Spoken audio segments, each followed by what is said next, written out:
Yes, ladies and gentlemen, we are live. WeatherBrains episode number 530 for the 14th of March, 2016. This is the pre-show, a magical part of the program. Never makes it to the audio show that most people listen to. It's only for those of you brave enough to watch the YouTube vision, because here we share boring personal stories, humorous anecdotes, and occasionally we say outrageous things. So, Kevin has no tie on. Is this a new look? There. Oh, that's wow. They let you wear that on the air? I didn't ask. I just went ahead and went for it. Oh, okay. I have a new camera. What do you think? Well, it's just a test. Looks great. It looks much cleaner. Yeah, it's the Logitech C920. We got it for That free. is exactly the one I have. And Really? You really don't notice the difference until you go back to the built-in camera. Oh, no, I can... Yeah. Wow, that is so different. Wow, Kevin. Yeah, it's a nice camera. Yes, it Yeah, is. Oh, my goodness. You switch over to this one, it makes a huge difference. In fact... Yeah, let me go back here. I'll go back. Takes time. So this is me on the built-in camera, which actually has a... So this is what the built-in camera looks like. Yeah, and here's my built-in. Yeah. And again, it's okay, you know, but... Yeah. Now she's doing some piano teacher webinars and using the camera on her Dell, which is just ghastly. So, but I wanted to try there this. you go. It won't be permanent, especially because you can see all the hair. What little hair I have is sticking up. Yeah, the only trouble, I'm about to say, the only trouble with this, I have no hair, but it shows your nose hair, and that's Right. a real problem when you're an old man. Right. Yeah. Nose hair, ear hair. I'll just do this. Uh-oh. Can you folks hear me? Yes. Yes, we can, Joe. Joe Bassi here. Thank you for Joe, joining this us. this could be the worst hour of your life. I watched that video. That was great. He says that every week. Joe. Engineer Roy is in the room. Hang on, we're not on the air yet. Ladies and gentlemen, Engineer Roy is in the room, investigating the fact that we have one light out. And you just put that in Friday. How many engineers does it take to change a one light bulb? day. James? I think Engineer Roy It's should. okay. We'll survive. I mean, I'm not going to be on that much tonight, so that's cool. But I don't know. I mean, we only had it in there for one night, and it's like not working. Makes no sense. You need to stop buying your bulbs at Walmart, James. We're on the air now. I mean, we're broadcasting now. No, Engineer Roy is like, he's got a cult following on Song of the Night, which is the little thing we do on Periscope every night. Make him the show title. We should. Engineer Roy makes an appearance on WeatherBrains. And Bill, you have to warn all of our guests that audio is like crucial, so we'll have to mute. If you got any weird noises, strange bodily functions, dogs, pigs, cats. Farting. Or can I say that on the air? No. No, sorry. So You're once right, we get Bill. started, You're right in there with middle school humor tonight. Yeah. Did you say Hey, dogs? I apologize for Bill's sophomore humor. See, nobody else on the show would stoop to that level. Oh, like you haven't. Excuse me. No, if you want to see the James Spann unhinged, watch Song of the Night. That's where it gets a little out of hand. And I've never seen this many boxes on this show here before. This is going to be a record. total disaster. I watched y'all's balloon video. It was fantastic. Thank you. Isn't that great? A teacher sifted through 6.5 hours of GoPro footage and put that together. Wasn't that great? Awesome. Ashley Perry did that for us. My favorite thing about those, I've seen this just on 2 or maybe 3 others, but when it bursts, Isn't that great? all the pieces, but then you can also see the gas difference for a minute between what you put in there and then what. That's just fascinating. That little cloud of gas is that's the coolest thing in the world. And then I love that it caught a little bit of the harness and parachute as Yep. ours circled down. That was cool. Yeah, that was awesome. There's Brian. Hey, Brian. Yeah, hello. How are you? Hey, Cash. Good. This is Mr. Murray. You haven't met him Yeah, yet. I have. Oh, you have? Man, if I had some of this guy's beard hair on my head, I No would be kidding, guy. James. Well, that's what all the Wow. hair on top of my head fell down to the bottom of my face. What in the world? I need some of those pills there. I'm not trying to compensate for anything. It's Show title. I'm about to say, we have really taken this show right down the tubes, and we haven't even started, but that's normal for us. At least we're not So on broadcast television yet.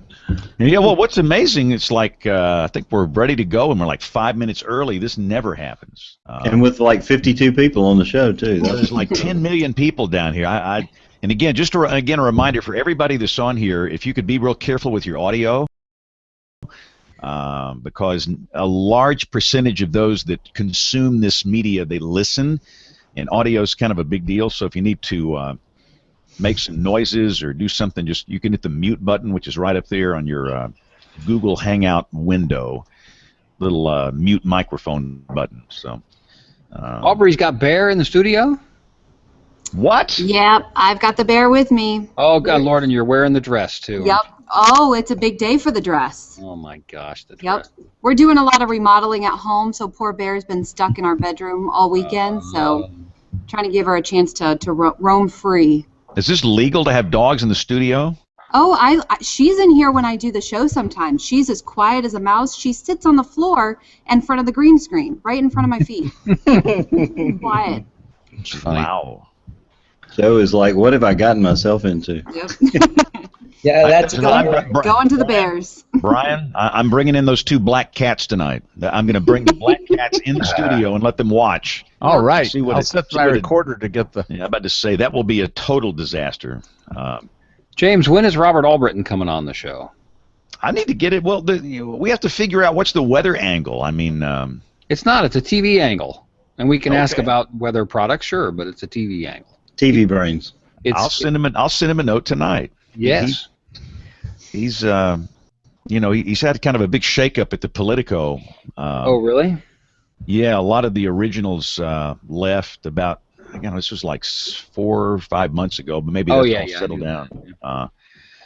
But no, he's the kind of guy that would do this in a heartbeat. I have some very specific questions for him. Cool. No, we had Leo Laporte on here one time, and that was a show about technology. Yeah. And we could have Robert. We can ask him how weather's supposed to be #1 and all that kind of stuff, and from his perspective. But the TV model is. Yeah, and the cool thing about Robert, he's out of it, so we can talk freely. I mean, that's right. So he's made his $1 billion, and he's out, so he can say whatever he wants to. Yep. And Brian, you need to get Tim Cook on this show. Right. He gets Albritton, you get Tim Cook, Brian. He probably have a much better I chance drove than I through Robertsdale the other day and thought about him. I said, I bet you he'll come on this show if we approach him right. I might send him an email. Yep, there you go. Please do. How's my audio? I brought in my snowball. Clean as a whistle. Perfect. It sounds good. Isn't Tim Cook from Alabama? I'm sorry? Isn't Tim Cook from Alabama? Yes. That's what I was saying. He drove through. Man. I drove through Robertsdale last weekend. That's where he's from, which is near the Alabama Gulf Coast. It's about 20 miles north of the Gulf Coast, Baldwin County, Alabama. And yes, he did go to Auburn. Yes, he did. War Eagle. There's a lot of Auburn people on the show tonight. We're not going down that rat hole. Joe Bassi is from you guys ought to walk a mile in my shoes. Y'all come here with the Roll Tides and War Eagles and yeah. When are you going to get Bear Bryant on this show? Yeah, I'm going to send Bear Bryant an email after Tim Cook. Before you know it, people are screaming Barners and Bammers and a fight breaks out. Veins are flowing out of the neck, and then they're talking about Bush and Obama and Trump and Hillary Clinton. It just snowballs from there. So I don't even like to say the words Alabama or Auburn in terms of football. It's like a Trump rally. Just jump on and go with the flow. Really, I mean, we would have everybody on this show in a fist fight here within 60 minutes if we started getting into that. So, in fact, I think every time we mention Alabama or Auburn, I'm blowing the buzzer. Oh no, new buzzer. So we're going to start. We're going to add on some new topics to the buzzer to eliminate the fights here. Does that mean climate change is free? Roll Tide. I guess not. The science is in! Science! All right. Once we get the TV guy, this is weird. We have never. Kevin You was won't believe that. I'll You mean tell we're you. waiting on the television for a change? It's a miracle. It's 8:29 Central, 9:29 Eastern. We can't start until 9:30 ET. Cash, I can't see you. It's What? 9:30. Cash, It's there we 8:30. go. Yeah. Lean over. There you go. My Mac says 8:30. Yeah, it just rolled over. So stand Hey, by. John. Let me watch the monitor here. All right, and again, reminder for everybody: be sure and watch the audio. Whenever we get this many people on the show, it tends to get kind of funky with all the background noise. So, all right, greetings to our television viewers. Welcome, and let's roll it. I'm going to record the track number 1, which is me. Track number 2, which is the Google Hangout. And here we go. In 5, 4, 3, 2, 1. Hi, this is Leo Laporte from This Week in Tech. You're listening to WeatherBrains. Hey, thank you, Mr. Laporte, and welcome to WeatherBrains. This is the weekly show all about weather. This is WeatherBrains episode number 530. This is for Monday, March the 14th, 2016. Thanks a lot for taking the time to hang in there with us this week. We got a lot of interesting items. We have videos to show this week. We have all kind of cool things happening here. And most of our folks are here. Got a couple of people that are missing this evening.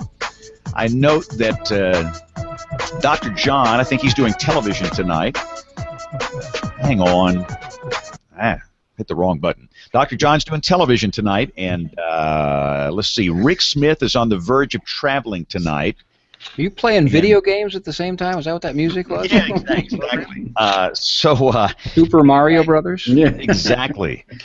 Kevin Selly is not wearing a tie. You've never been on the show with no tie before. What does it mean? I think I've done that once or twice. I just was trying to be a little more comfortable. I've got it right here next to me. But how are you? I think you ought to go on the air like that. Why don't we both just take these ties off and go on the air tieless tonight? I, for whatever reason, regularly will come in here wearing, an open collar shirt, a more casual shirt, and a sport coat, and go out and about. And everybody inside the television station that has no decision-making power wants me to do the weather that way because they say that I look better that way. So I would love that.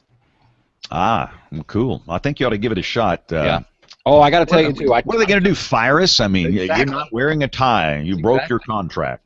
I took a punch to the gut the other day. We were at some appearance, and I'm still relatively new here. It's been almost a year and a half, but people have been very generous, very welcoming, and welcomed us into this community. And they'll regularly come up and say, "Welcome to town," and we like what you're doing, the weather, and so on and so forth. And I oftentimes, in my weathercast, like all of us do, try and do a little science education, which we're going to talk about tonight. And people will, from time to time, tell me that they appreciate that. They appreciate learning things. And some poor woman came up to me the other day, and she was being very nice, and she was just kind of, stumbling or searching for words a little bit, and she was saying, "Well, I really like the way you're teaching us things. You're kind of like Bill Nye the Science Guy." Oh no! Wow. She was being as nice as she could, and I appreciate it. I just think she went off on a little wrong turn there. Yeah, we're not going to go down that rat hole. Wow. Brian Peters, anybody ever told you that you look like Bill Nye the Science Guy? No, absolutely not. Glad to have another beard on the show. So, Brian, for those that don't know, Brian is the internationally beloved meteorologist. For years, he was a government employee of the National Oceanic and Atmospheric Administration. He retired. He joined the dark side. So, Brian, which side do you like better, the NOAA side or the dark side? Oh, they each have their advantages and disadvantages. Yeah, you can't talk ugly. He's drawing checks from both of them, so we can't say anything bad about them. So precisely. And I must admit, if I went to work for the government, I didn't have to wear a tie. That's true. I should try that at the TV station, except I would probably be fired. No, I think, Brian, what you ought to do when you're on the air, just go without a tie, show some chest hair, get a gold medallion or two, and that would be great for you. Listen, let me show you why I can't do chest. Whoa! Hey. Easy, champ. Aubrey, I could beat my chest. But... Aubrey, I apologize. Aubrey is all decked out in her TV finest with the bear in the studio. The bear's right here, sitting next to me, sleeping. She sits in the second Met chair and she sleeps. So you're saying Bear makes no noise when you're on the air doing television weather? No. In fact, there's a video that one of our anchors took about a year ago of her on the wall with me while I was doing weather live, and she's just sitting at my feet, and she follows me when I move back and forth on the other side of the wall. We have pictures of her just sitting at my feet. She's silent, so sometimes she'll hop up on the desk with me when I go for the 3-shot, but nope, she's nice and quiet. Wow, that is awesome. She's well, all right. there. Again, what we're going to do here, Bill Murray's got 87 guests on the show, so I'm just going to sit back and let him explain this whole situation. So, Bill, go. Yeah, James, everyone on the WeatherBrains panel has a special place in their hearts for students and educators, especially when it comes to weather. So tonight we have a teacher and some of her parents and pupils who pulled off something really amazing last week. Diane McAlilly is one of the 6th grade science teachers at Pizitz Middle School in Vestavia Hills, Alabama, which is a suburb of Birmingham. Diane, welcome to the show. Thank you, Bill. Thank you so much. Well, I guess you're still floating after a big successful event last Monday. So why don't you introduce us to some of the students and the parents that are on the show tonight? All right, I sure will. Beside me, I have Hal Holland and John Harden and his mom, Eleanor. And there's Cash Belknap and his dad, Brian. And they were on the chase team to recover the balloon after a 4.5-hour journey up and down and a landing near the Georgia line. So now, Diane, tell us how you came up with this idea and how it came to be. Well, first of all, I've been teaching 20 years, and when I came to Vestavia, it was a real game changer for me to be a part of a system from the very beginning of new teacher training. I kept hearing the message of take academic risks and try things and think outside the box. And then I'm a part of a school and a community and a PTO that supports that, and an administrator that had to talk me off the ledge several times when I would have be overwhelmed by all this, that just continued to say, take risk, and what if this doesn't work, go for it. And then we had the PTO underwrite a near $1,500 expense to pull this off. So I just dreamed big and wrote a grant, and we got it. And we finally found a launch window this past Monday, and were able to pull it off. And I still cannot get over the fact that we were able to recover it. So I was very lucky to get to be a part of that. An event like this takes a lot of serendipity and some miracles, Diane. So talk about the serendipity that led us to incorporating weather into the project. Well, a big part of 6th grade earth science is a weather unit, and we do a great deal of hands-on experiments. But I think just project-based learning is let's all rally around a big project and let the kids learn through implementation of that. So just really dreamed big and got the grant, got the launch date, and everything was perfect. And it flew over a lot of tall trees and water and landed somewhere that we could recover it. So yeah, that's lots of miracles. And for a first-time launch, it could not have gone any better.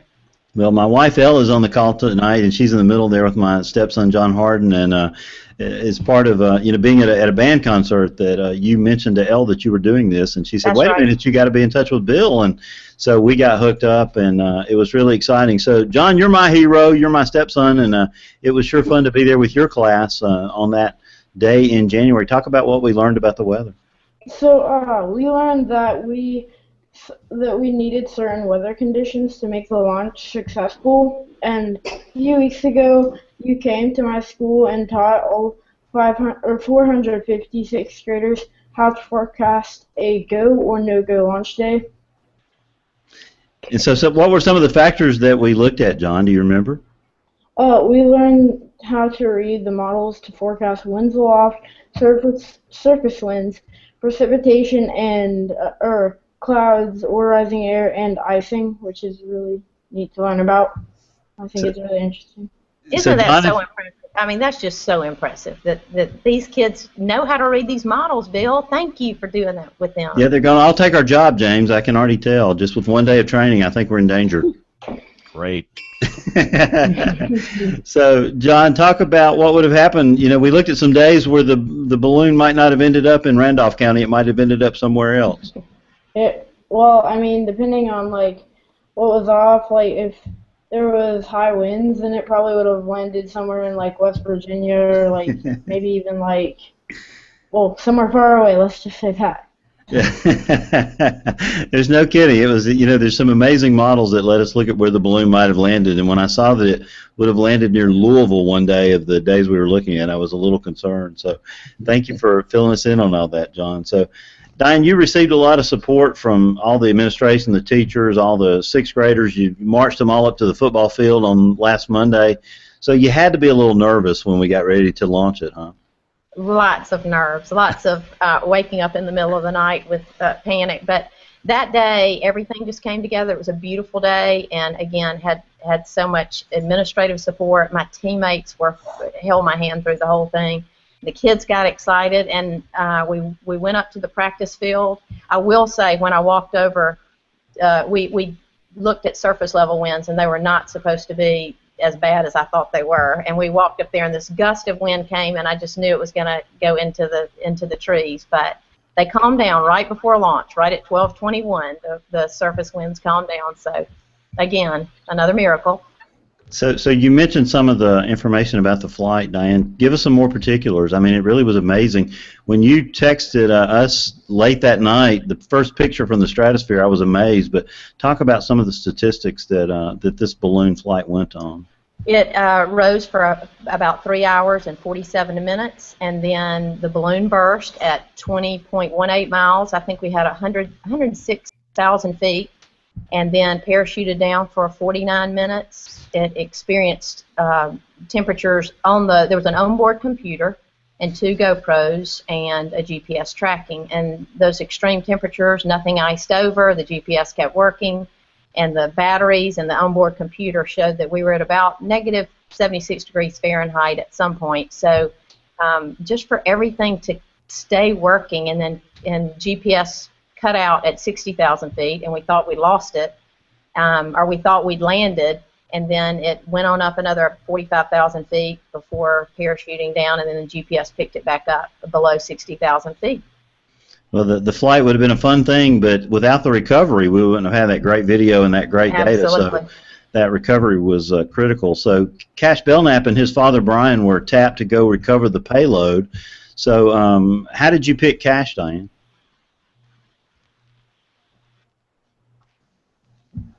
Can y'all hear me? Did I lose you? I did. I can hear you. Diane, how'd you pick Cash? Yeah. So, Cash, how did you get chosen? How did you get chosen? I think it was probably because, is it her nephew that works with you? I think it's because you're really into the balloon and excited about it, right? Yeah. And yeah. That's what she told me. She told me, Cash, that you came and took the manual and devoured it that first weekend, and that she saw something special in what you, decided you wanted to do with the flight. So she picked you and your dad to go run it down. He brought home a little light reading that night, and it was the full manual to the thing. I'm like, okay, yeah, you read that yourself. I'm not reading that one to you. So, Cash, tell us a couple of funny stories from the recovery mission. I think the first funny story was when we got to the place that we thought it landed, because it was filled, like it was kind of like a pasture. It had cows in it, and the place that we thought it landed was surrounded by thorns, of course. And cows. And then the cows stared at us and surrounded Hal's car twice.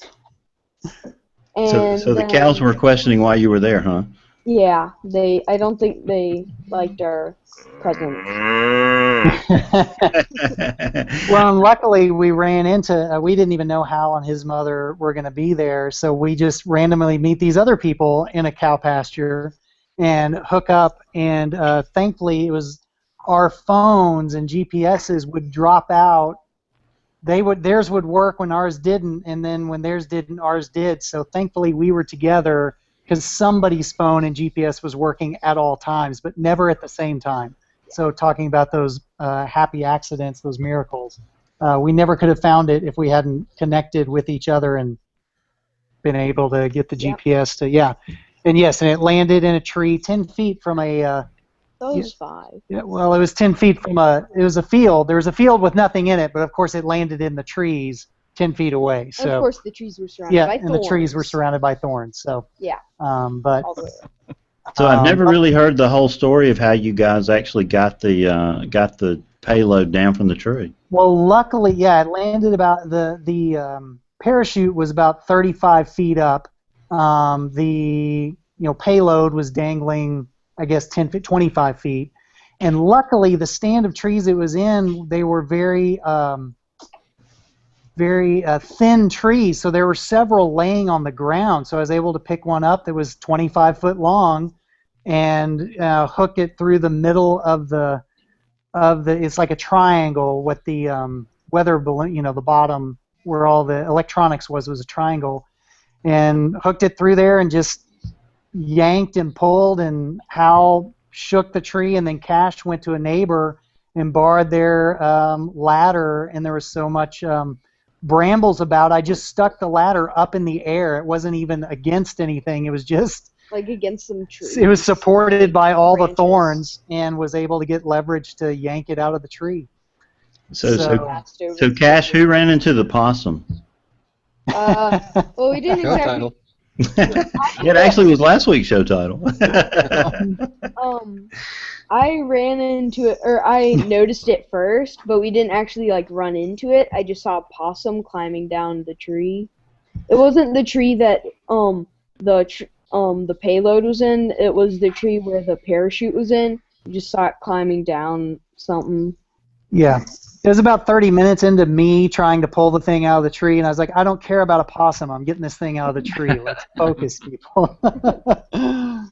Now, I have a question, if I can. Absolutely. Go ahead, Kevin. We just came across this fact the other day that I didn't know. We were doing research here at the TV station on weather balloons, and you guys, I wonder if you came across this as well. Do you know why on a weather balloon, I assume you did the same thing, that the rope has to be as long as it is, as it's 20 or 30 feet? Do you know what the reasoning behind that is? No. Anybody know? I think it's because of the airplanes, right, Kevin? My understanding in the research that we did is that there is actually a friction component to the balloon that can add heat to the equation. Or the environmental situation, and that's why they try and keep it so far away from the balloon. Wow, that's good to know. Yeah, I never knew that. That's very amazing. That's why we cut those long lengths of cord, huh, honey? Exactly. She knew that. We just didn't. Yeah, that's right. That's exactly right. So it was really a fun event. I hate that we've lost Mrs. McAlilly, because she really is a brilliant teacher and wonderful for having done this. Now we know she's brilliant because she hung up on us. That's she's smart enough to get away. Yeah. But anyway, I know that there were some lessons learned. Brian, any lessons you would give to other people that would undertake something like this? Well, I would say. Oh, which Brian? I'm sorry. Give me two. Give me two, I'm sure. Brian, two next. Okay. Am I going for? Oh, okay. Yeah, I would just one.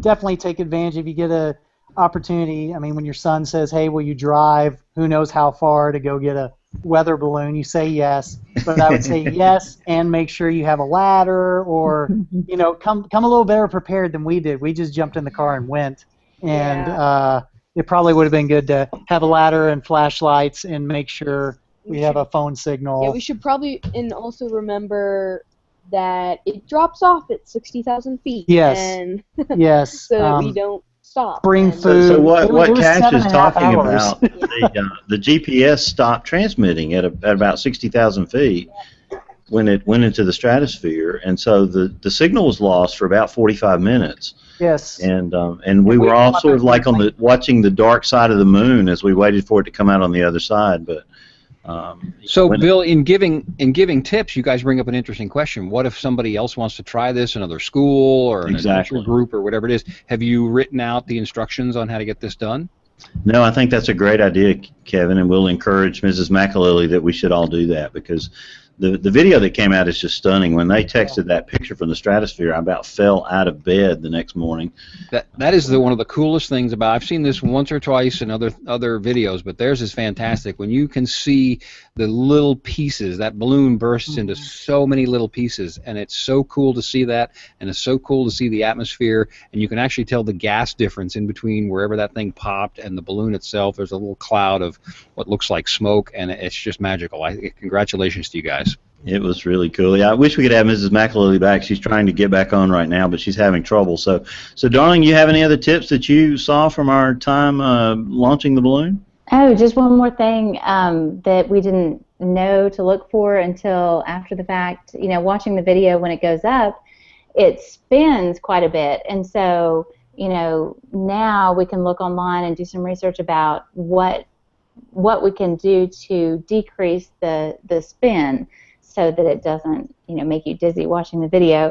And there are some techniques that are out there that we might implement next time. Yeah, what are those? Because I thought that too. I meant to ask that question. That's a good question. We are just now looking into this. I found a few websites that gave some insight into that, and so I've put those on our Google Doc, and I don't have that in front of me, but. Yeah, I think they talked, Kevin, about some swivels that Elle was telling me this morning while I was driving that you basically remove the spin of the balloon from the payload, ropes by using some, heavy-duty swivels that, isolate it. So I thought that was pretty cool. Well, I would encourage any school to do this, any organization. It looks very hard. It's really scary. Mrs. McAlilly used high-altitude science for the setup, a couple of GoPro cameras. It's not cheap for this first one. It'll be easier for future ones, but we congratulate all the team and our heroes here, John and Cash and Hal, who's gone. I hate that we lost him, but all the kids at Pizzitz Middle School were heroes along with Mrs. McAlilly and the parents. So I do want to make one comment about Hal. He wrote a great blog post that, although he's not getting to comment here, we will post his wonderful article about the launch and his adventures finding the balloon. So look for that on your blog within the next week or so. So thank you guys for joining us tonight. It's been a fun week going over this and celebrating what was accomplished. And thank you for joining the show tonight. Thank you. All right, we'll see you guys soon. Okay. Bye. So James, we can go to some recorded segments and come back with our regular guest weather brain tonight. All right. Just a minute, Dr. Joe Bassi. So let's do that. We're going to do WeatherBrains 101 with Professor Peters, Tony Rice. By the way, let me be sure you guys can hear this. Let me play the buzzer. You heard that, right? Yep. All right, good deal. We're back. All right, so here we go. We got Brian Peters, Tony Rice. We'll do our next guest coming out of these segments. We got Picks of the Week, Weather Roundup, email, and much more, all coming up as WeatherBrains rolls along. WeatherBrains 101 with Professor Peters. From Arkansas, northeast to New Hampshire, the January 22nd through 24th snowstorm of 2016 affected nearly 103 million people. That equates to about 1/3 of the entire U.S. population. The storm dumped over 20 inches of snow on 21 million people in the northeast and over 10 inches on about 5.6 million people in the southeast. But how did this storm compare to some historic storms in these two regions? To place this storm and its societal impacts into historical context, the Regional Snowfall Index, or RSI, was used to rank it on a scale from 1 to 5, similar to the Fujita scale for tornadoes or the Saffir-Simpson scale for hurricanes. NCDC scientists based this ranking on the snowfall amount within the region's borders, the spatial extent of the storm, and the relationship of these elements to the area's population. For the northeast U.S., the storm affected about 53 million people, resulting in an RSI value of 20.138, placing it as a Category 5 or extreme event for the region. With that value, the storm ranks 4th out of 199 snowstorms since 1900 that have been analyzed for the northeast U.S. Though the overall footprint of the storm in the northeast was not large by historic standards, Some of the heaviest snow fell on highly populated areas, driving RSI values up. In the southeast U.S., around 25 million people were affected, resulting in an RSI value of 13.776, which makes it a Category 4, or crippling event for this region. With that value, the storm ranks 12th out of the 153 snowstorms since 1900 that have been analyzed for the southeast U.S. NCDC, or the National Climatic Data Center, has data on nearly 600 snowstorms since 1900. While much of the attention was on the large impact of the snowstorm, this storm also accounted for severe storms over the southern portions of the United States, resulting in several deaths and significant property damage. If you have a question about the weather, you can always drop an email to question@weatherbrains.com. Looking beyond the atmosphere, here's Tony Rice with your Astronomy Outlook. After a key instrument failed, this month's launch of NASA's InSight lander mission was canceled. Fears that the delay might cancel the mission altogether were allayed last week with the announcement InSight will fly in May 2018 instead. InSight is designed to study the interior of Mars, not only to provide a better understanding of the red planet, but to also help us understand the formation of terrestrial planets in general. The seismic experiments for interior structure provided by the French space agency CNES developed a series of leaks in its vacuum-sealed components. To resolve the issue and get the mission back on the launch manifest, NASA's Jet Propulsion Laboratory has stepped in to provide a new vacuum enclosure. CNES remains on board to provide integration and testing of the new instrument design. The InSight spacecraft itself was based on the 2008 Phoenix Polar Lander, which discovered water ice just beneath the surface of Mars. Elsewhere in the sky, Google has gotten a little deeper into the satellite imaging business. The company recently acquired Skybox, a company founded in 2009 which develops small, high-resolution Earth imaging satellites. Google announced last week that the business would be renamed Terabella and will be launching more than a dozen imaging satellites over the next few years. That's your Astronomy Outlook. Follow me at RTP Hokie for more spacey stuff like this.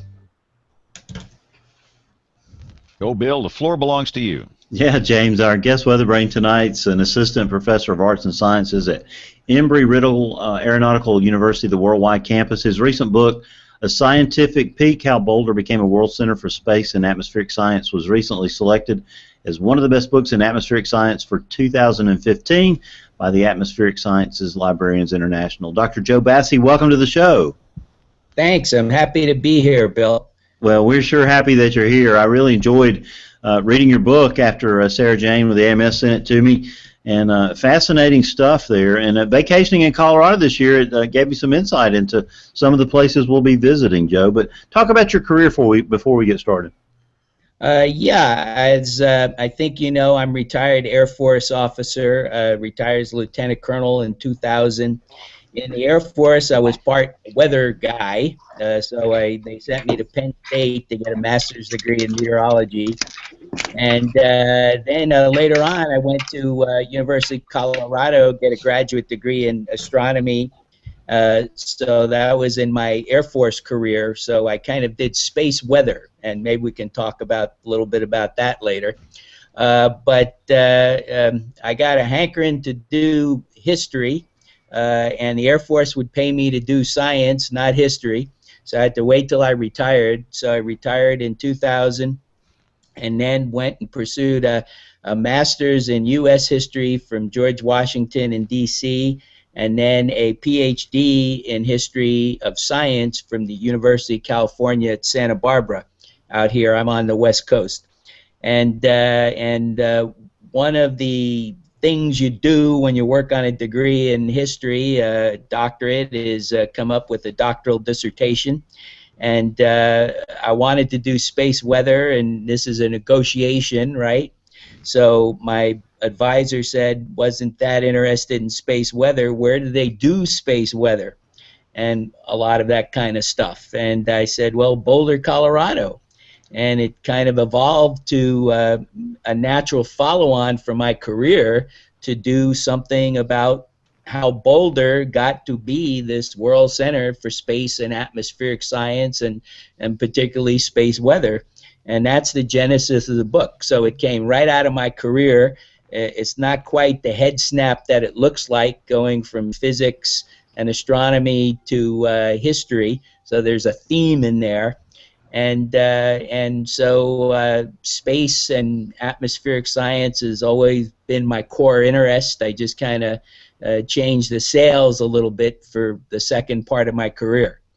And we talked, but in the pre-show, we talked about all the Auburn fans that are on the show. So you spent some time at Maxwell Air Force Base in Alabama, and very nearly ended up getting that doctorate from Auburn, right?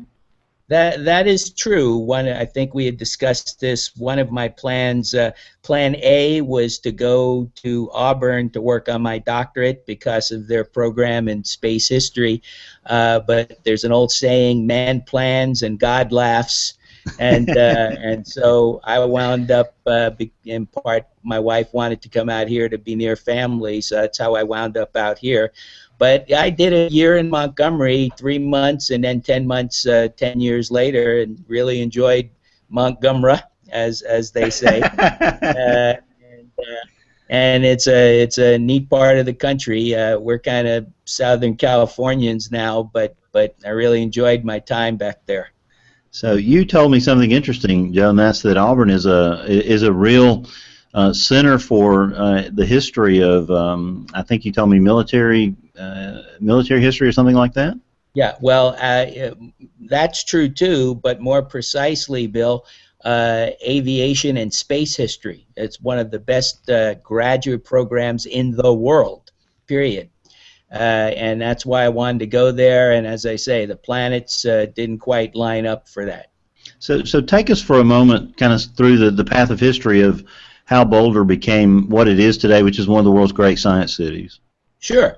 And that's the ultimate question, is how does this little mountain town with a relatively small university circa 1940, 1950, in 10, 15 years become a world center for space and atmospheric science?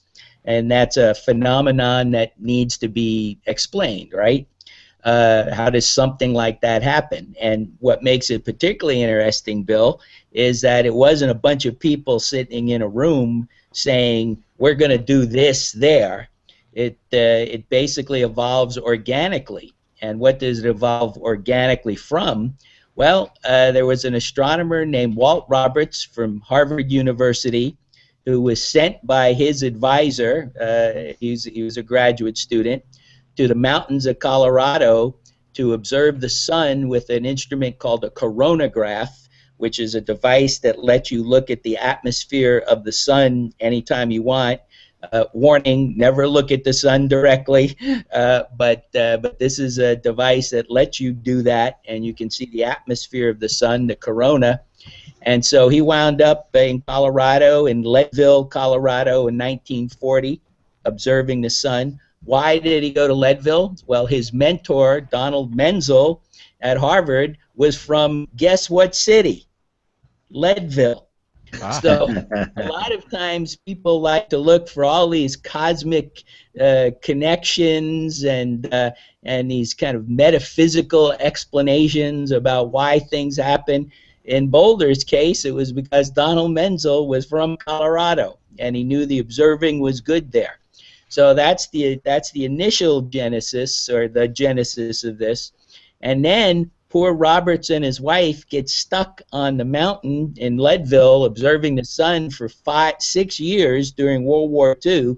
Why? Well, because it was determined that the information he was providing was useful to the U.S. war effort, or Allied war effort, because solar disturbances affect radio propagation at the Earth. So poor Walt Roberts was stuck on this mountain for 6 years, having been sent out by his advisor. And then he comes off the mountain, and what's the nearest city with a university that he can get involved with is Boulder. And so he comes sort of Moses-like down from the mountain to set up a observatory headquarters in Boulder, and that becomes the bedrock of all the rest that happens in Boulder, or much of the rest that happens in Boulder, especially in space and atmospheric sciences. So Walt Roberts sets up the High Altitude Observatory. Then we have a NOAA vet here. NOAA is in Boulder. How NOAA got to Boulder is indirectly through the National Bureau of Standards, because in 1950, the country was looking to relocate the National Bureau of Standards lab that did upper atmosphere studies, and where better to send it than to Boulder, to Walt Roberts' area, because he was the main research group that was sending them information for their space weather forecasts. So that's how NOAA got to Boulder, actually, in the early 1950s. And then it kind of evolves from there in many different ways. Boulder becomes a center for space and atmospheric and then environmental sciences in the 60s. And the next big thing that happens is the International Geophysical Year, 1957-58, right? And what's one of the big goals of the International Geophysical Year? Well, gee whiz, it's to study the sun and the earth connection. And where's a better place than Boulder to do that? So Boulder winds up getting a lot of stuff accrued to it in the International Geophysical Year. Then part of the International Geophysical Year is the Soviets launch Sputnik, and everybody starts running around with their hair on fire. We got to do more everything but space stuff. So where is there a better place than to do a lot of space science research? Boulder. Also, in this period, believe it or not, folks, there was, you remember there was the missile gap and there was the education gap. Well, you may not know there was a forecast gap. That was actually written about, that we can't let the Soviets get ahead of us in meteorological forecasting. So committees are formed, things get going, and that winds up in NCAR, the National Center for Atmospheric Research. Now, where's a better place than any place in the United States to put NCAR? In Boulder. Boulder. That seems to be a theme, Joe. Say again? That seems to be a theme. That is a theme. And that's really how it all evolves. It really goes back to Walt Roberts, but he was not an empire builder. He was not a guy that said, you know, it's all about me. He was just a guy interested in science. He's an astronomer, and an interesting part of my work, if you've seen this part yet, Bill, is he becomes the first head of NCAR. So a sub-question is, how does astronomer become the first head of the National Center for Atmospheric Research? And I think you kind of got the drift here. He was interested in all things atmospheric and solar, and he kind of got credibility with meteorologists, and so he was on the short list to become the first head of the National Center for Atmospheric Research, created in the wake of the Sputnik hoopla. So very quickly, that's the whole book in 5 minutes. So Joe, you know, the movie Trumbo came out this year, and you know, talked about, you know, a movie producer's battle against the House Committee for Un-American Activities or whatever in the 50s.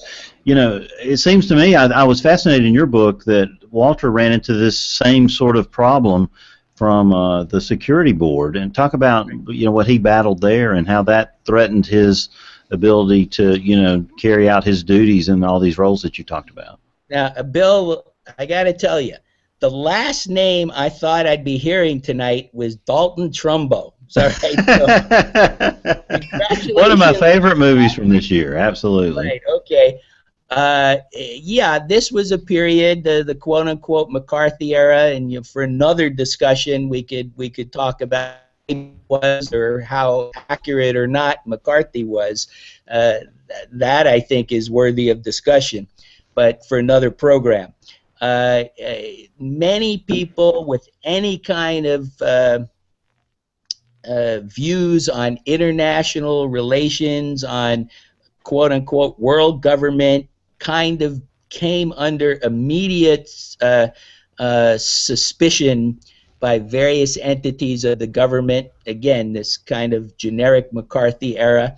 And Walt Roberts was a person, I think it'd be fair to say, of the left, liberal in politics, and he wrote columns talking about cooperation with the Soviet Union in this era, and so that put him in the crosshairs of various groups, and eventually this got him a security hearing. Now, you also saw in my book, it comes and goes in 3 or 4 months because he handled all the questions effectively. He was not deemed as a threat. He got his clearance back even though he didn't really need one.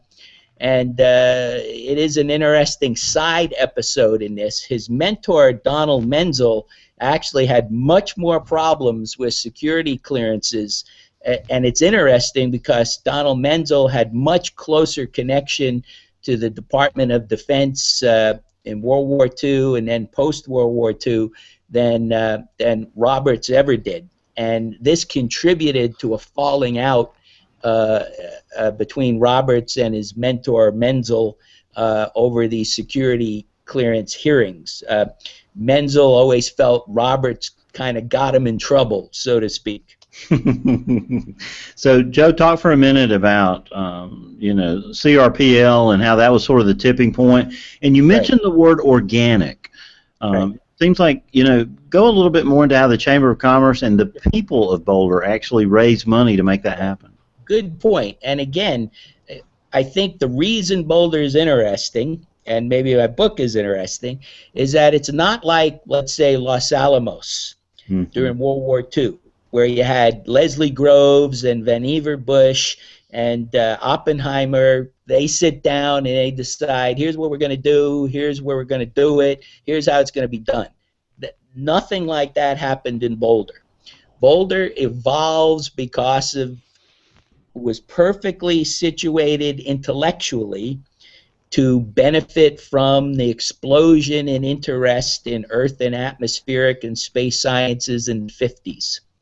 So, as you mentioned, CRPL, that's the Central Radio Propagation Lab, that was under the National Bureau of Standards, that moved to Boulder in part with Walt Roberts doing things on the Boulder end as part of a program to get things out of Washington area in the post World War II, early Cold War era. So that was huge for Boulder because the Central Radio Propagation Lab was the space weather entity for the United States for a long time. By the way, the Central Radio Propagation Lab is today what we call the Space Weather Prediction Center. It's the same outfit 60 years later. So there's lots of machinations, as you mentioned, to help get the CRPL to Boulder to sweeten the pie for the government. Boulder Chamber of Commerce offers land to the U.S. government, saying, you send that lab here and we'll give you the lab to build on it. And then the Chamber of Commerce, to support that, started a fund drive, and they raised more than enough money to buy the land at the old National Bureau of Standards building. There is in Boulder. That's the original building from 1954. And so that's the first time that Boulder citizens actually pony up money to get science to Boulder. And so, as you point out, that's an interesting part of the story. And the Chamber of Commerce pitches it as a sort of an insurance policy. And you see in my book the false insurance policy flyers. $1 is worth $25 in future investment in Boulder. And then later on, when NCAR gets there, and probably many of the other folks here have heard of seen NCAR up there on the hill, Boulder citizens actually voted to put NCAR up on that hill. And most people don't know that, but they had, in the mid-50s, they passed the Blue Line to preserve the mountains behind Boulder, and the first and only exception to the Blue Line was for NCAR. and that passed in a plebiscite about 80%, 4-1, to allow an amendment to the Blue Line to put NCAR up there. So in 2 occasions, you had Boulder citizens in various ways making serious efforts to bring science to Boulder. And I think that's a very interesting part of the story. So thanks for asking that, Bill. Yeah, I know that Coloradans are so interested in their open space. We actually, on my hotel side, I don't know if I told you this, Joe, but I do hotels too, and we tried to do a hotel in downtown Boulder, and so we attended a couple of city council meetings, and they could become quite heated over the issue of open space. So I'm glad you told that story. Well, I think I say this in my story in my book, but the reason the Blue Line was developed was specifically to keep hotels from up in the Table Mesa area, the big flat rocks that you see in Boulder. So that was the genesis of that. There was a big developer wanted a big resort thingy up there, and that was the genesis of the Blue Line. And not a year later, they did the one-time exception for Walt Roberts and his NCAR. So you mentioned in the book about weather control and climate modification being a big thing in the 1950s. Talk about that for a moment, Joe. Yeah, well, one, I'm impressed you really read the book. It really is outstanding. It's an outstanding book. Thank you. Yeah, again, this is all under the Cold War era, right? Mm-hmm. And so there was this forecast gap.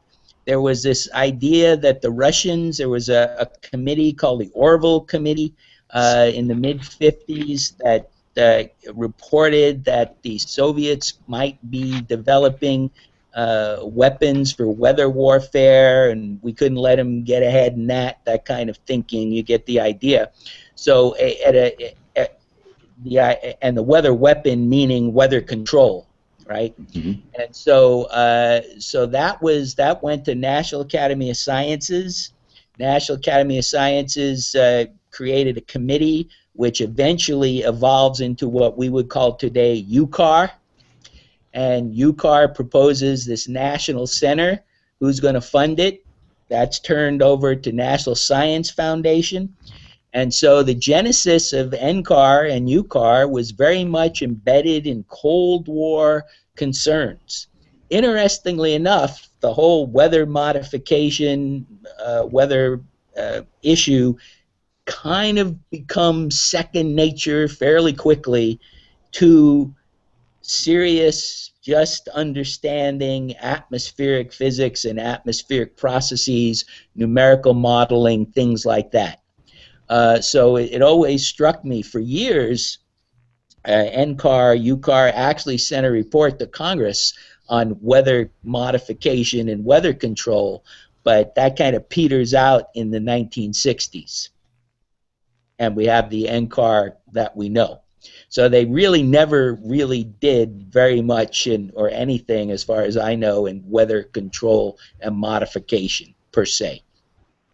So, Joe, talk for a minute about ESSA and NOAA and how all that changed. Did you spend much time studying that? I'm always fascinated with it. Maybe Brian Peters knows something about that. No, and this also, in my quick little biography, one of the things I purport to be an expert in is also science policy, not just history. And I actually did some science policy on and off in my career here and there, and space policy. So a lot of the Boulder story is about changing science policy in the United States. So if you remember, Walt Roberts starts out in a period where he's begging people for money to fund his research. And that's where he starts in the sun-weather connection, not space weather. He was big on the sun affects day-to-day weather. So solar flare means maybe a storm in Colorado 3 days later, that kind of stuff, which, as you know, is controversial to this day. But that's how Walt Roberts got into the weather business. But anyway, the book is a study of how that changes from almost no government funding to heavy government funding. Well, by the 1960s, we are into heavy government funding. and especially about environmental issues. So in 1965, ESSA is created, not Esso, the oil company, ESSA, the Environmental Sciences Services Administration, which gloms together all environmental entities in the U.S. government, one of which is the Central Radio Propagation Lab.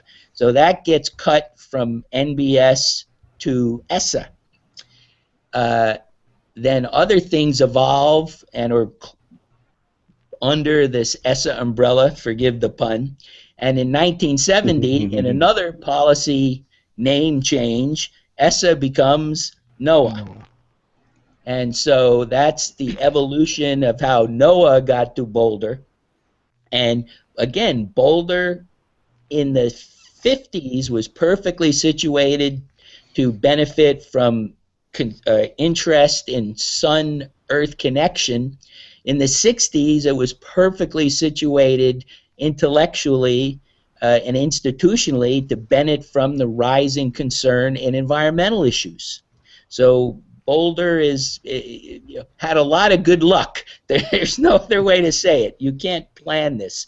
Occasionally I'm asked well, what are the lessons of Boulder for future developmental planning and regional planning? And it's like my lesson is you better be lucky because you can't repeat this. Supposedly Napoleon picked generals because he thought they were lucky or not. And I think there's some aspect of truth in this. Well, tell Mrs. McAlilly that. She would agree with you. Yeah, one comment about Napoleon. One of my all-time favorite quotes, and this relates to people who are sometimes considered to have a lot of experience. Napoleon once said, "If experience was all that counted, my horse would be a major general." And I've always thought about that when I hear somebody has lots of experience. Well, one last question, Joe. You've been nice to stay with us for so long. Talk about your time at the Joint Typhoon Warning Center. That always interests us here, too. Sure, great. Yeah, well, again, I was a real meteorologist, on and off of my career. And let me go back to history. Does anybody know about Halsey's typhoons? Oh, yes, absolutely. Right. 1944, Admiral Halsey, for various reasons, which we won't get into, steamed a major U.S. fleet into a typhoon. It's called Typhoon Cobra. What came out on the other side was 3 less destroyers and about 900 people killed. By the way, he does it again in June 1945. That's a separate issue. But the point is, these two incidents lead eventually to the creation of the Joint Typhoon Warning Center in 1958 to help protect U.S. naval and other assets in the Western Pacific from typhoons and major storms. So I got to be the director of that in the mid-1990s. Basically, the unit uses mostly satellite meteorological products and numerical weather products to look for and predict the movement of typhoons and other major storms roughly from the international date line to the east coast of Africa. Now, think about that. So that's 53 million square miles. So it was a fun job. I really enjoyed it, being a space person even more than I am a weather person. Joint, it means Air Force and Navy. So my boss was a Navy captain. I was an Air Force lieutenant colonel. I had working for me service personnel from the Navy and the Air Force. So it was a fantastic job. I got to go around in theater talking to customers. Occasionally, being a weather forecaster, I would get harpooned by unhappy customers. We've all done that, right? How could you have done this or that? Or do you know how much it costs to move a squadron of this from here to there? And we do the best we can, right? So it was a great job, and was actually sorry to leave it, but you have to move on in the military.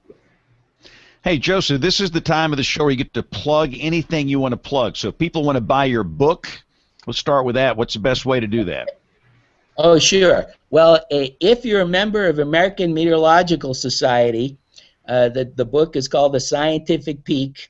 You get a discount. I think it's maybe 10%. And so if you're an AMS member, you get a discount and no mailing charge. If you're a straight up normal person, I don't mean to say meteorologists are not normal people. No offense taken. No offense taken. I'm one too, remember. Mm-hmm. So you can get it on Amazon, and if in Colorado, I think they're in a number of bookstores. But I think it is an interesting read. A friend of mine's going to use it at Johns Hopkins for his class in Science Cities.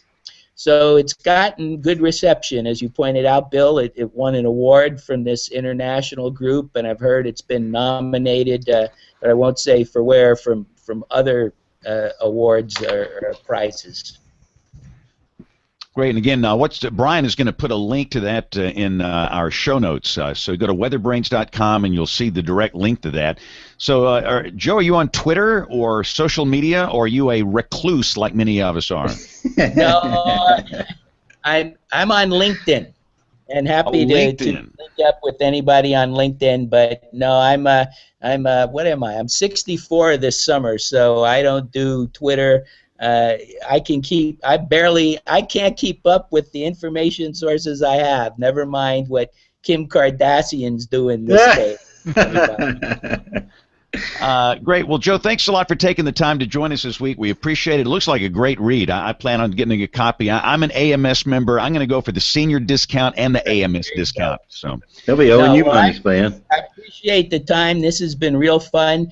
And maybe if you ever want to talk about space weather, invite me back. I'd be happy to talk more about that. We'd love to do that, Joe. Thanks a lot for being on the show this week. Have a great week.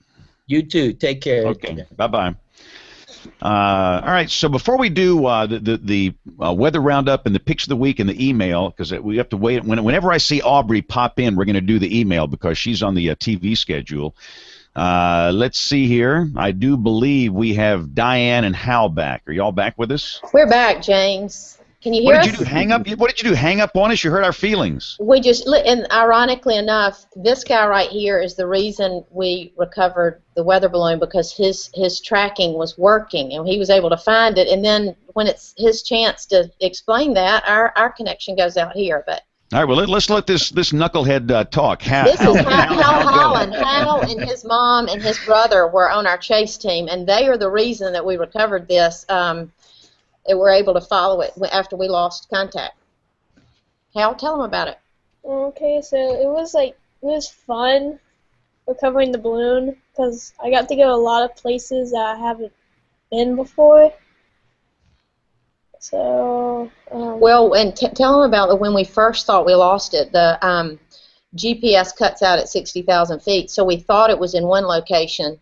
And Hal has battle wounds. Bill and James, he has scratches on his legs, and he has come face to face with cows in trying to recover this balloon. So y'all need to hear from Hal about his adventures. Where were you when you first saw the first place we thought the balloon had landed? I think I was in Lineville or somewhere. Yeah, Lineville. Was it a farm, a pasture? It was this pasture. It's got some woods, and it's like a pasture. And it's cows. Tell them about meeting Mr. Ed Smith. Yeah, so it's in the pasture, trying to find out who owns the property. So we're driving around and we see these three guys just standing around, and we go talk to them. I can't remember two guys' name. One guy's name was Ed Smith. He was the main guy that we talked to. And he told us that Steve Parker owned the property and would let us go onto it.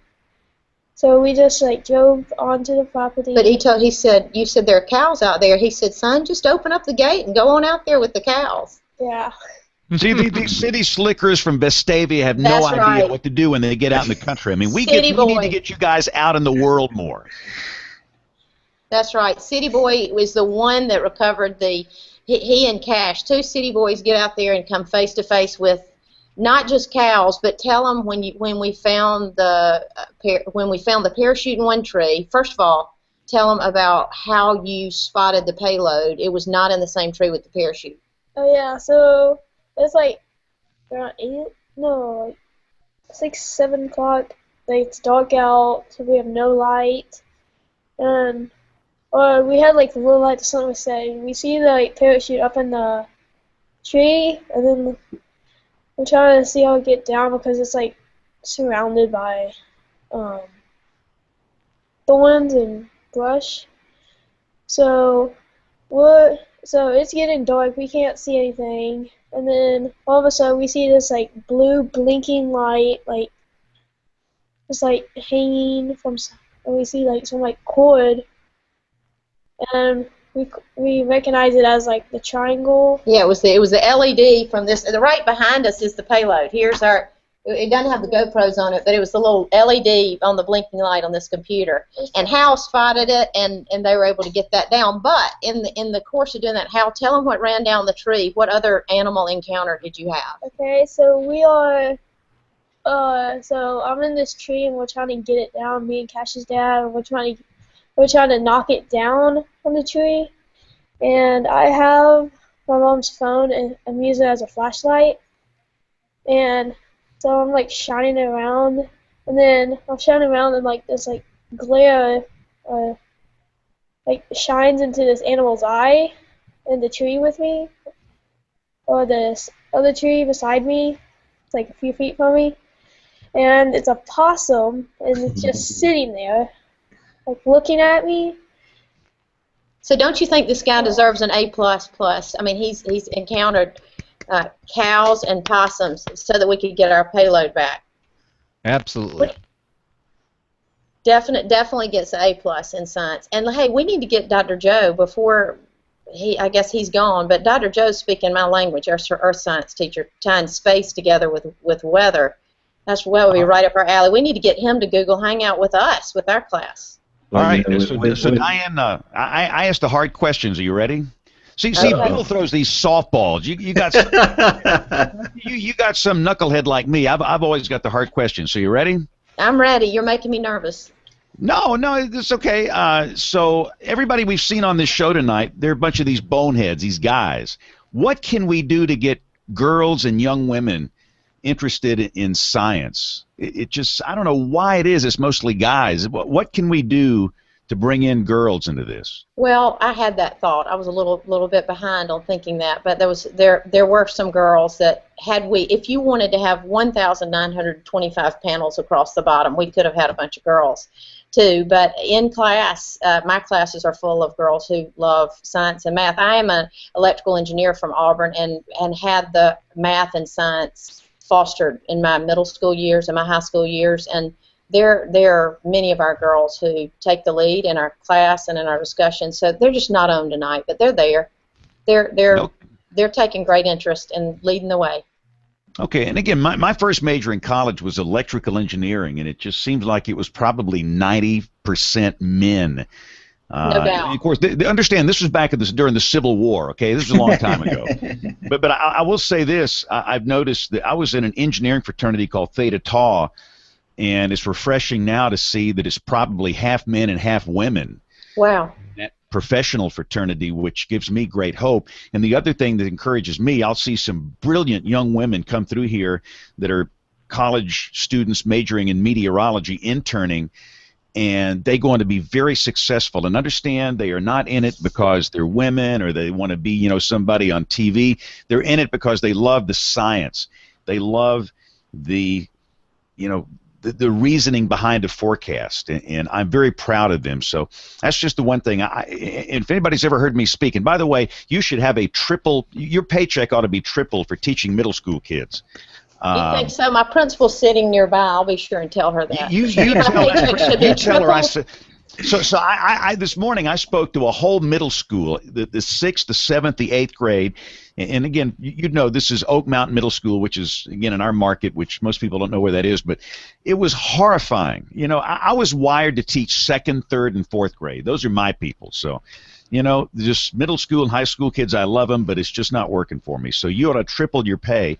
But for those teachers that are listening, and a lot of professional educators, teachers are listening to this show, what's some advice you can give them? Because you pulled this stunt off. This is a fantastic hands-on project that is just, the cool factor is off the chart. What advice can you give other teachers to do something, to get this whole thing going? Because it seems like it's impossible when you start looking at it, but you made it happen. It does feel impossible, and it was pure. If I'd known what was involved, maybe I wouldn't have attempted it. But when Bill came alongside and really started teaching me, I was having to run double time to keep up with all that I was learning from Bill, and the hours and hours he spent with me were invaluable. But again, I want to reiterate what I did at the top of the program, that coming to Vestavia was a game changer for me, because I got the message to take academic risks and to think outside the box, and to have that support from my system and from my administration and from the PTO.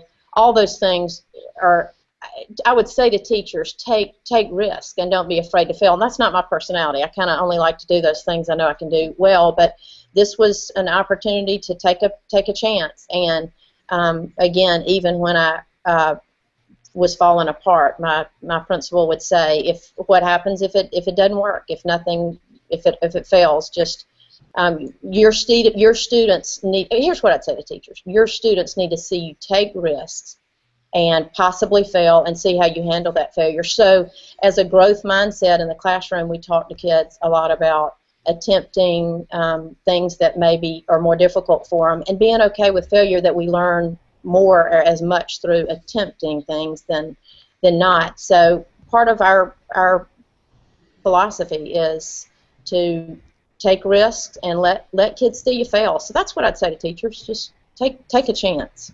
Take a chance. All right, taking a chance here, I'm going to take a chance that Aubrey might have some email. I see her sitting in the chair, and let's see what's in that email box. Letters. We get letters. We get stacks and stacks of letters. All right. Can you guys hear me? Loud and clear. All right. So, hello, Bear. Bear wants to participate today. So, let's see. These are not updated. I think for those that are watching or listening for the first time, Aubrey got a big promotion. She is now the head honcho at her station. She's on the air every night, and so she's doing television and this show at the same time. And She has a show during this show on television, which makes it very complicated. It does, but I'm able to listen. So actually, I forgot my headphones tonight, so I had to plug in my IFB. And I think I made. Oh, is there a different folder? How did I do this? I'm not sure where my WeatherBrains emails are, because they're not showing. The new ones are not showing up, and I know I put a bunch of stuff in there this week. Yeah, we've had a bunch of them. Yeah. We'll, if you got a second, we'll stall here. Yeah, let me go ahead and stall. Yeah, so what we're going to do, we're just going ahead and do the weather roundup here, because that's another important part of this program, because we always like to find out what's happening with weather. The weather ball is red, warmer weather is ahead. When the weather ball is white, colder weather is in sight. When the weather ball is green, no change in the weather is foreseen. When colors blink by night or day, precipitation's on the way. That's a nasty, nasty, nasty flooding in Arkansas, Louisiana, and eastern Texas, and it continues. The river flooding, it is just bad. Have you guys seen the video of that? Yeah, you cannot get from our hotel in Alexandria, Louisiana to Ruston tonight. Some of our people are trying to get between. You still cannot do it, James. Kevin, how bad is it in East Texas? It's kind of far from where you are, but yeah, I honestly have not looked there. I'm sorry. We're kind of in this pattern where things are starting to wind up right over us, which has really been nice, because we get a nice gentle rain, and then they really get cooking off east of I-35. Yeah, well, it's some spots had way over a foot of rain during this event. Yep. And in addition, we had some tornadoes in Arkansas yesterday and around the Mississippi Delta, so it's been very active. Warmth is the word. Kevin, how warm are you? And you, sir, are muted. Sorry about that. There's people in the studio here. We did 86 today, 20 degrees above average.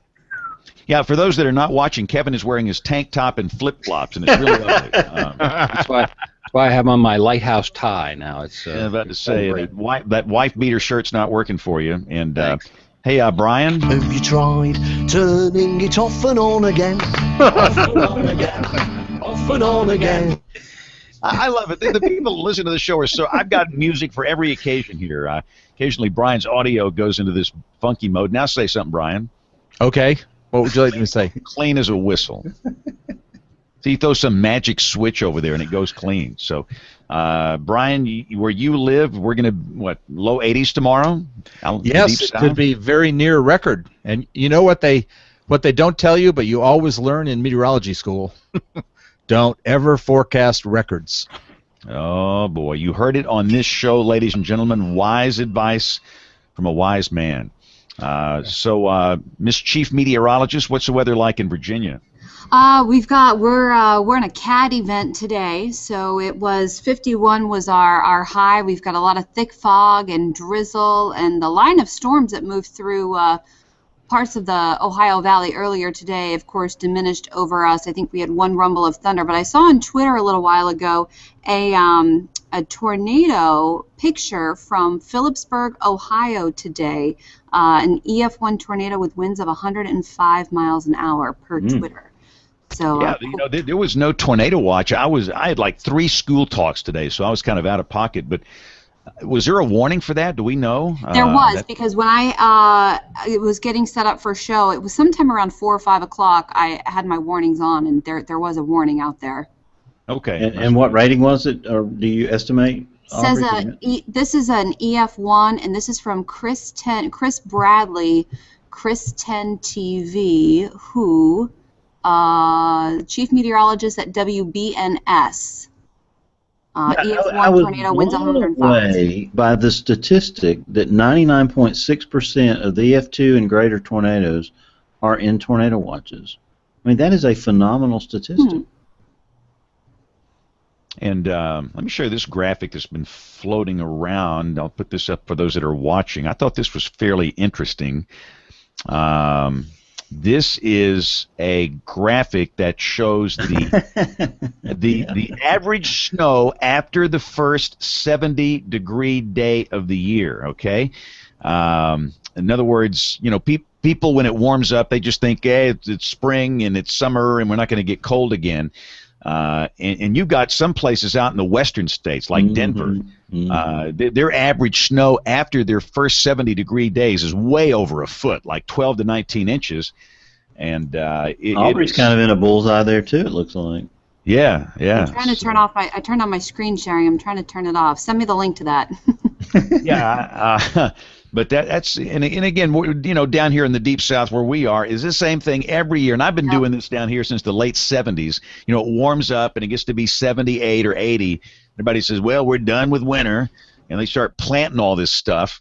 And then here comes the big, cold snap we always have every year in late March and April. And so I don't know why they're surprised at that. That's funny because it's just the opposite here. People have been coming up to me for weeks telling me, no, don't do this, don't plant that, because they're completely fixated on Easter and the cold that's going to come before Easter.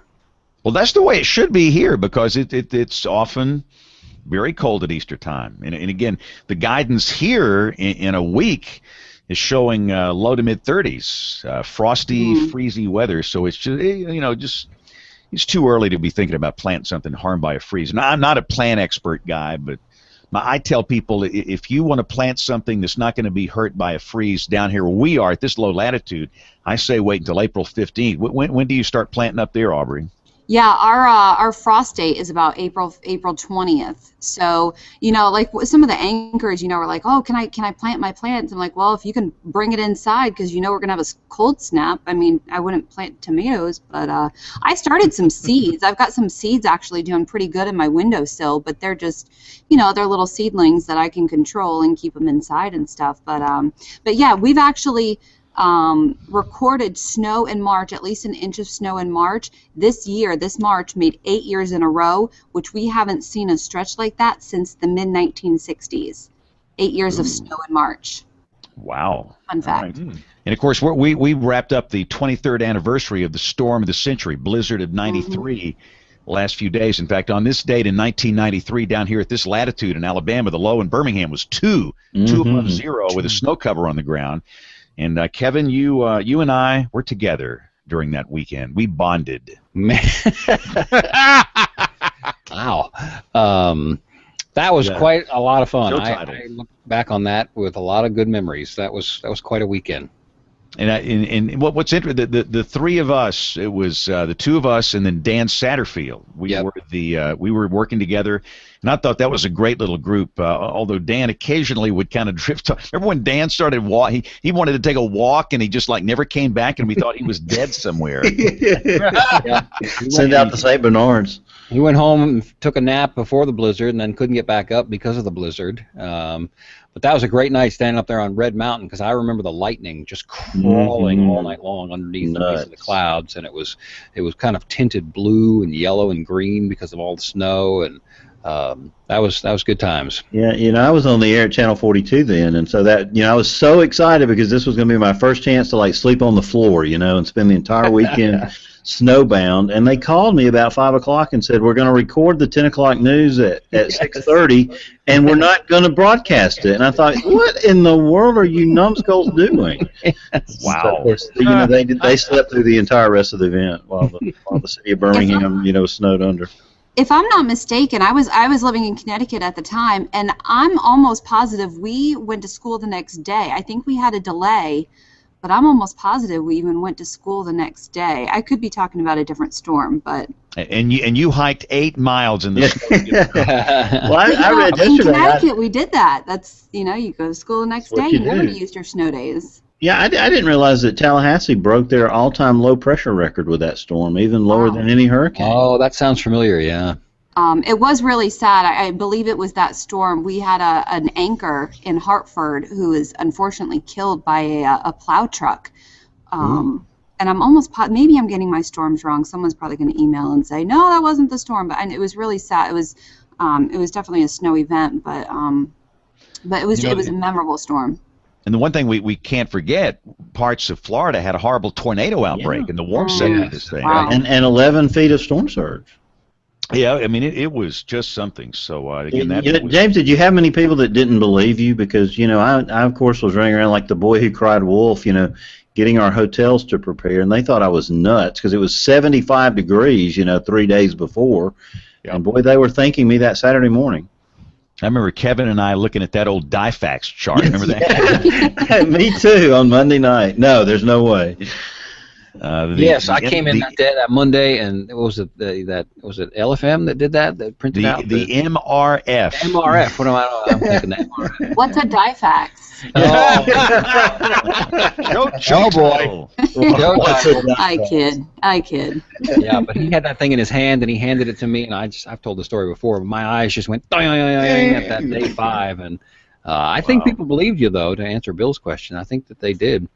You imagine, though, all the hype that would, we deal with it now, but all the hype that would have surrounded that back then, there just wasn't anything to look out that far. And the stuff that looked out that far was not available to the public. Mm-hmm. And there certainly was no social media, so there wasn't. The good old days. We didn't have the social meteorologist guys back in those days. It was a different world. All we had was radio and television. Yeah. And different days. But all right, Aubrey, I know you got a newscast. You got an email? Did you find it? Are we gonna... I'm not sure what happened to my email. The only one I can see from this week is from Rob that says, "Good morning. I just started my free trial of Simue whips and love it. Plan to describe one question. I don't see SRV, but I instead see spectrum width. I assume these are similar products. Can you explain the difference if there is any?" So that is the only email that I see from Rob. Do they have single site radar on Simue whips? Bill, Yes, they do. You pick your favorite radar, and you have a variety of products, but not all the products. And he's right, that is one. But I think you're going to find storm relative velocity to be useful in detecting those couplets. I think that's really what you're looking for there. Yeah, but isn't he saying that SRV is missing? Yeah, I think he's saying it's not there. Yeah, he's saying it's not there. Let me look real quick. Or at least he doesn't see it. Yeah. So I'll have to look. I'll see if I can sort through some other email. Spectrum width really has limited value. Yes. All right. So, well, if you have an email, I will see if I can find it. It's email@weatherbrains.com. I must have altered my folders this week, but we love to get your emails, your guest suggestions, and even if I can't find it, well, the other brains, they have it in their emails. So we'll definitely get back to you, and we love getting those guest suggestions. Bill, don't you love getting those guest suggestions? Oh, it makes my life so easy. Perfect, Especially when you send contact information with them. We love that too. That way we know how to get a hold of those guests that you are suggesting. And we love to get your show topic ideas also. So email@weatherbrains.com. You can follow us on the Twitter and on Facebook. All right, cool. Well, let's do picks of the week here because I know everybody's got to do some television. Kevin, got a pick for us this week? I did. This came by from Nate, actually, earlier today. It's a new thing from the Weather Channel. It doesn't say much of what it is, but it's a new website that I can't find right now. WeLoveWeather.tv, and there's nothing but an email sign-up and a short little video from some Weather Channel people, so we'll be interested to see what that is, but go sign up so you can find out. Yeah, they promised to fill our sales with weather information. Yeah. I think this is, Nate and I tossed a couple notes back, but I think this is a benchmark moment for the Weather Channel because they're out from under competing with themselves. They're out from under what may or may not have been, an oppressive regime of overlords. They're out from underneath David Kenny, right? I mean, because he just caused them nothing but problems. But now they live or die on their own merits, and I wish them the best of luck. I think they have some great, smart, and talented people there, and I think this is their time to shine. And I think they're going to take a moment, take the opportunity to do that. And I wish them well. Cool. Let me throw out something here totally random. I don't know if people might know Glenn Burns. Glenn is in Atlanta, which is a great, top 10 market. Glenn had heart surgery about a week ago. He's been at WSB, the ABC channel in Atlanta, as the main meteorologist there since 1981. So I know that prayers would be appreciated for his recovery, and everybody's expecting a quick recovery. Uh-oh, I see the dress, Aubrey. I see the dress. It is. I didn't mean to interrupt you. Do you need to finish? No, go. I'm done. You got to do television. So you're actually wearing the dress tonight. I'm wearing the dress, and this is my pick of the week. It is my Twitter where I posted this picture that one of the ladies from our female meteorologist group put together. Basically, we are wearing the dress, and James, you mentioned this earlier. How can we get more girls involved in STEM education and in science and technology and mathematics, and because it is a field, as you know, as sitting the only female in this group of male-heavy panelists, I understand that I resemble that remark. Yep. That it is a very male-dominant field. All of the fields are. So I believe only 25% of women are in STEM education. So we wore the dress because it's a community basically bringing us together. So we wanted to raise more awareness for STEM education and to support the girls who do want to go into STEM education. So science and math is fun. And you can learn a lot from it. So yes. Awesome. Very cool. All right. Yeah, you guys. Did Aubrey just call us? Did Aubrey just call us fat? Yes. Yes. No. It's He said male heavy. I heard male it. heavy on this Heavy panel. male It's male meteorologist. heavy I as heard in it too. many male. No, you all look wonderful. Another show Oh title. my gosh, you all look wonderful. Record number of show titles for this thing. Did you guys lose weight? You've lost weight. You've lost the winter weight. Oh, it's too late now. Don't try. It's too late. Absolutely too late. That's way too late. All right, Brian, what's your pick of the week? Well, I was going to choose the one when I saw this underwear that's advertising that it protects you from climate change, but I decided After the fat comment, he decided not to. But I decided. I bet you sent away for some though. I was just trying to figure out how they were going to do that. I'm going. Wait a minute. Okay. On a more serious note, I ran across an interesting article that I'm just happy to see about how Oklahoma City is revising their tornado warning system. And they're doing that because they're going to incorporate the polygons and not blast out all the sirens in the whole county. They're going to blast the sirens by polygon. And I think that's a wonderful step in the right direction. All right, very cool. All these links are on weather. I never promote the video, but you got to go back to that section because Brian started laughing and he didn't turn red from embarrassment. He turned purple. Yes, he did. Thank you. I thought it was just my retina display.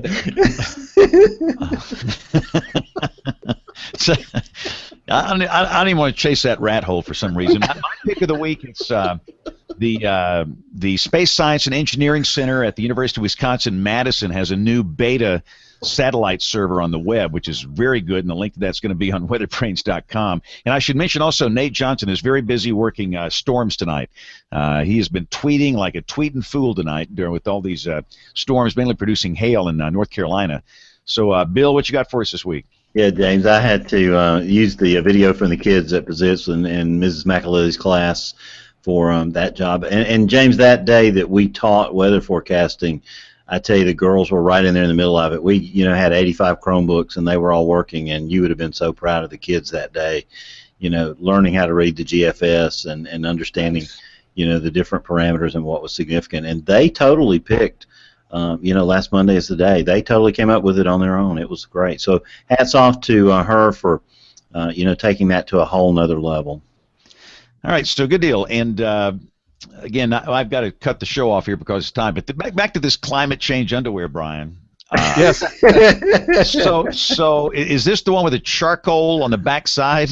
I don't know. I never could find out exactly how they think it's going to protect you from climate change. Did you ever see that Saturday Night Live skit called about the Spanx? About the charcoal activated underwear that was the equivalent of Spanx. Oh no. All right. So I don't even want to go down. I'm stopping it right here because this is too much. We typically do this show Monday nights at 8:30 Central Time, 9:30 Eastern. You can watch it live on the video side. Most people watch it at live.bigbrainsmedia.com. There's a chat room there. You can chat away with your friends. But we know many of you listen to the audio version, and if you do, we thank you. Our email address, it is email@weatherbrains.com. Questions or comments. Aubrey is the email officer, and she'll read it on the air. We often give you answers even before it gets on the air. Dr. John is our best email answerer here. All of our social media accounts, the show notes are up on the website, weatherbrains.com. And if you listen by chance by iTunes, we love to get those iTunes comments, which helps us kind of get the show ranked higher. So thanks again on behalf of the entire WeatherBrains crew. I'm James Spann. Thanks a lot for listening. Have a wonderful, merry week of March, and God bless. All right, guys. Thank you all. Thank you. Fun show. You guys. On the TV side. Bye-bye.